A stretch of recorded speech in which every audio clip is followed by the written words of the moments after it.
যদি ଭଲ ନ ଲାଗିବ ତାହେଲେ ହାତ ଯୋଡ଼ିକି ଲୋକମାନଙ୍କୁ ପଚାରିଲା ଭାଇ ଏଠି ଯୋଉ ଠାକୁର ଅଛନ୍ତି ଆଙ୍କ ନାଁ କଣ?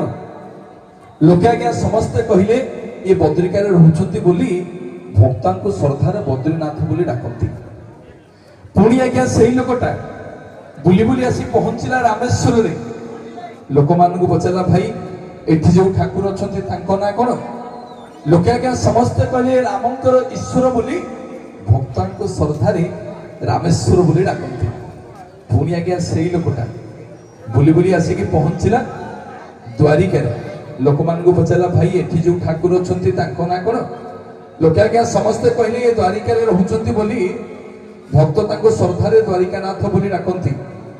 ତିନିଟା ଧାମ ଆଜ୍ଞା ବୁଲି ସାରିବା ପରେ ସେ ଲୋକଟା ଆସିକି ଆମ ଶ୍ରୀକ୍ଷେତ୍ର ପୁରୀରେ ଭାଇ ପହଞ୍ଚିଲା।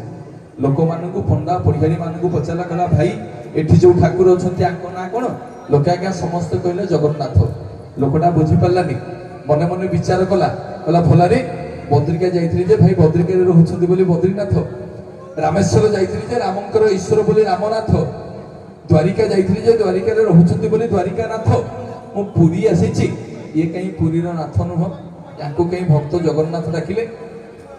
ଯେତେ ସବୁ ପଣ୍ଡା ପଢ଼ିଆରୀ ସେବାୟତ ଅଙ୍ଗଲାଗି ବାରଗ୍ରାହୀ ମାନଙ୍କୁ ଆଜ୍ଞା ପଚାରିଲା ଭକ୍ତ, କେହି ଆଜ୍ଞା ବୁଝେଇ ପାରିଲେନି କାହିଁକି ତାଙ୍କ ନାଁ ଜଗନ୍ନାଥ ବୋଲି।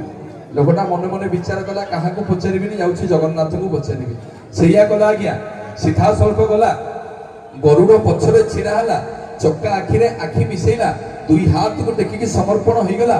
ପଚାରିଲା ଠାକୁରେ କିଏ ଆପଣ? ଆପଣଙ୍କର ଏଇ ପୁରୀର ନାଥ? ନା ନାଇଁରେ ମୁଁ ପୁରୀର ନାଥ ନୁହଁ। ନା ପ୍ରଭୁ ଆପଣଙ୍କର ଏଇ ଓଡ଼ିଶାର ନାଥ? ନା ନାଇଁରେ ମୁଁ ଓଡ଼ିଶାର ନାଥ ନୁହଁ। ନା ପ୍ରଭୁ ଆପଣଙ୍କର ଏଇ ଭାରତର ନାଥ? ନା ନାଇଁରେ ମୁଁ ଭାରତର ନାଥ ନୁହଁ। ନା ପ୍ରଭୁ ଆପଣଙ୍କର ଏସିଆ ମହାଦେଶର ନାଥ? ନା ନାଇଁରେ ମୁଁ ଏସିଆ ମହାଦେଶର ନାଥ ନୁହଁ। ନା ପ୍ରଭୁ ଆପଣଙ୍କର ଏଇ ପୃଥିବୀର ନାଥ? ନା ନାଇଁରେ ମୁଁ ପୃଥିବୀର ନାଥ ନୁହଁ। ନା ପ୍ରଭୁ ଆପଣଙ୍କ ଏଇ ବିଶ୍ୱ ବ୍ରହ୍ମାଣ୍ଡର ନାଥ? ନା ନାଇଁରେ ମୁଁ ବିଶ୍ୱ ବ୍ରହ୍ମାଣ୍ଡର ନାଥ ନୁହଁ। ନା ପ୍ରଭୁ କିଏ ଆପଣ? ନା ମୁଁ ହଉଛି ରସାତଳ, ଭୂତଳ, ପାତାଳ, ସ୍ୱର୍ଗ, ମର୍ତ୍ତ୍ୟ, ଚନ୍ଦ୍ର, ଦେବଲୋକ, ଅଗ୍ନିଲୋକ, ସୂର୍ଯ୍ୟଲୋକ, ଶନିଲୋକ, ଗ୍ରହଲୋକ, ସମଗ୍ର 84 ଜୀବ ଜଗତକୁ ମୁଁ ସୃଷ୍ଟି କଲା ବାଲା, ସମଗ୍ର ଜଗତକୁ ମୁଁ ଉଦ୍ଧାର